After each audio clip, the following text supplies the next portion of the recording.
Okay, in this video I'm going to quickly show you how to set up a printer with ROI Print Manager. So the first thing we do is do the usual, which is log in with our usual password and user account. Oops, yeah, admin and admin. Okay, once you're logged into the application, you go into the setup page. The setup page, you will see a couple of things here in the setup screen. The first thing is you'll see this server's IP address. I'm using a VM, and that's why it's using a funny IP address. And then a printer IP or a subnet. So this is where you would put in either a printer IP address or a subnet. What it will do is it will go out and try to scan that subnet range and or the IP address range within that subnet, and it will try to go out and pick up all the printers and then report all the printers back in here. Or if you've got an individual printer that you want to scan for, you can just put in the printer name. So that's what I'm going to do. I'm going to go 1 and then to here 241. Next thing I'm going to do is detect printers. Now if you've already detected printers and you want to see if there's anything else on the network, you can just check that box there. So it'll only pick up printers that it hasn't previously picked up before. So we're just going to say, okay, detect printers. Oh, one more thing, you can actually have a device type. So you can actually say, hey, I want to just scan for instance, Ricoh or Xerox or a particular brand of printer, and it will go out and pick just those up. That again is a very useful feature. So I'm just going to click on detect printers and let's see what we get.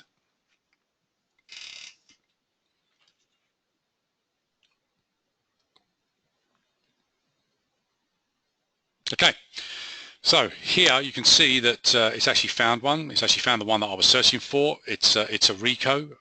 I can give it a name or leave it as Ricoh, but we'll just call this ROI test printer.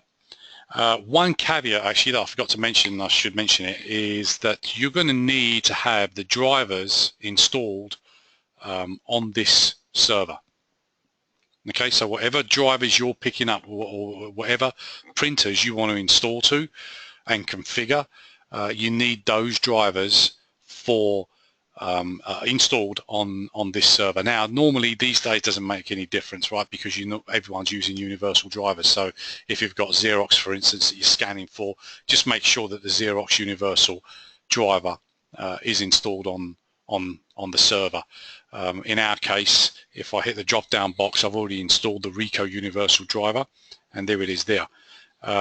You can install the actual individual driver for that particular machine, so you can do that as well and pick that. But normally if you've got 8 or 10 Ricohs that you want, or 8 or 10 Xeroxes or whoever it is that you want to install to, it's a lot easier just to download the universal driver, obviously, rather than trying to install the individual drivers.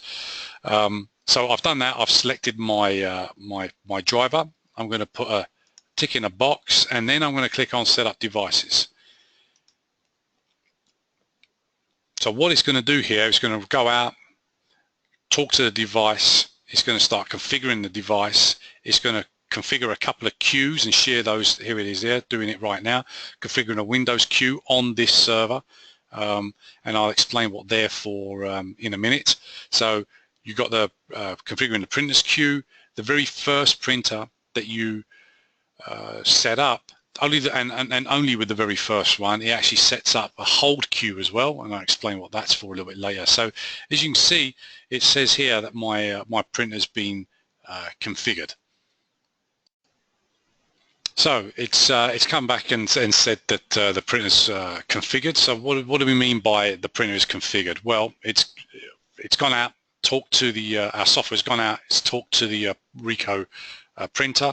It's then pushed out our embedded software to the panel, and it's actually locked the panel down as well. So right now, if anyone wants to use it, the only way they can get access to the copy function or the scan or the print function, whatever, is by logging into that panel. And what do we mean by logging in? Well, they can put in a PIN code, a short code.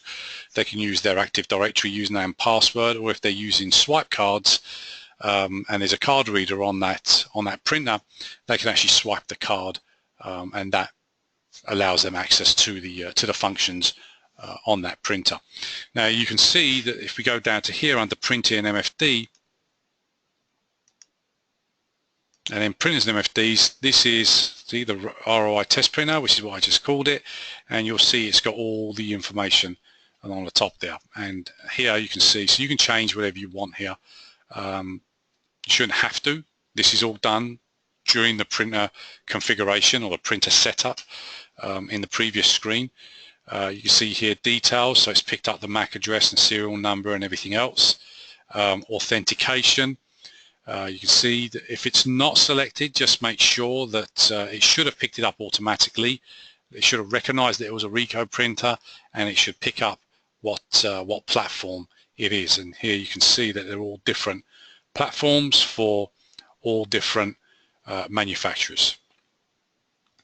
And then of course it's got the username, if there is a password, that's to access the printer and everything else, and then some other bits and pieces like the authentication server port name. It would have already put in the authentication server, so the printer knows who to talk back to for authentication and things like that.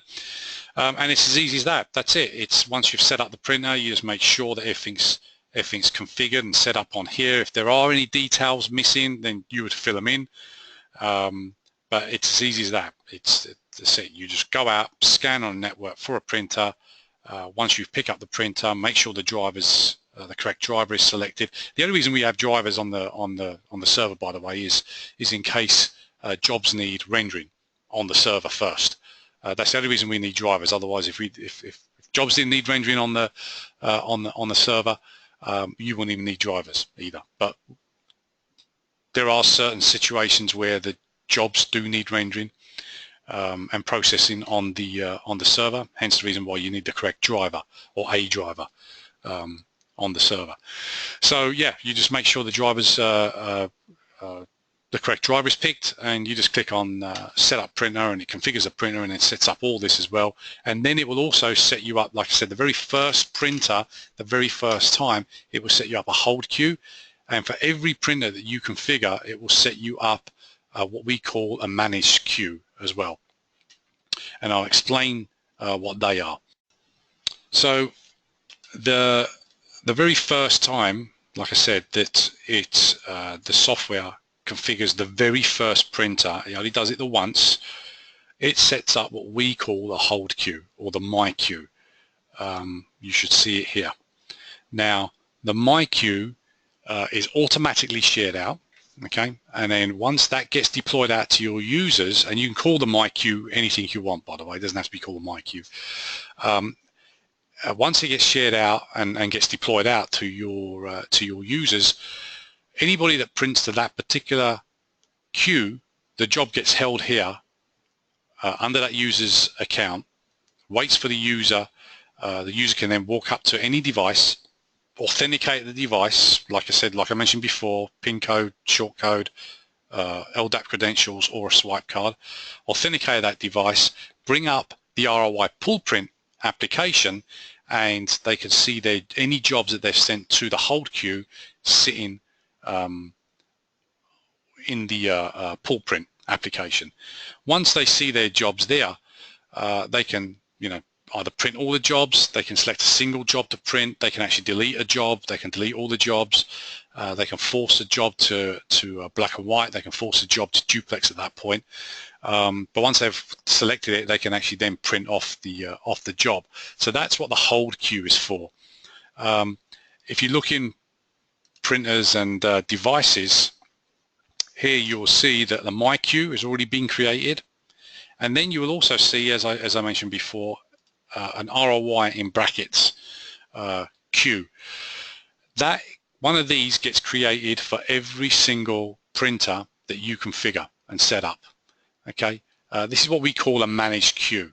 So it's not a managed printer. A managed printer would be like the Ricoh we've just installed to, which would have the embedded software on, and we're actually managing that and controlling that printer. But this is what we call a managed queue. So any user that prints to this queue, the print goes directly out So it gets printed out like it was a direct IP based, it is in fact a direct IP based print job. So it gets printed out immediately, but the difference is because it's going through our managed queue, we are picking up all of the user metrics. So we're picking up all that user data, and that user data is getting reported back to us under the reporting section. So that's just a couple of things to bear in mind, okay? Two important things, or a couple of important things actually. One is make sure the drivers are installed before you set up your devices. Two, make sure after you've set up your devices that there's at least one MyQueue installed, and that there is a managed queue, so name of printer, brackets ROI, for each printer that you've set up. You don't have to share them out. What we could do is just share out the MyQueue and just have that. Everybody prints to the MyQueue. You can create as many MyQueues as you want, but everybody prints to the MyQueues, and it's all done then. That way your printing is secure because and it's follow me. The reason why I say it's secure is if you've got a secure document and using the MyQueue, obviously you can release that. You can only release that job while you're actually at the printer, so no one else can read it. And it's fairly straightforward and fairly simple, and it's actually is as easy as that. That's it. Set up the printers, make sure the MyQueues are set up, and then just deploy the MyQueue out to your users, however you normally deploy it, through group policy or however your customer normally deploys it. That queue gets deployed out. All the other drivers can get removed from the desktops, and you just got that one queue sitting on your desktops for your users. They print, and then they can secure release or follow me print to whichever supported device they want to. So that's it. That's all I want to say. Thanks very much for watching.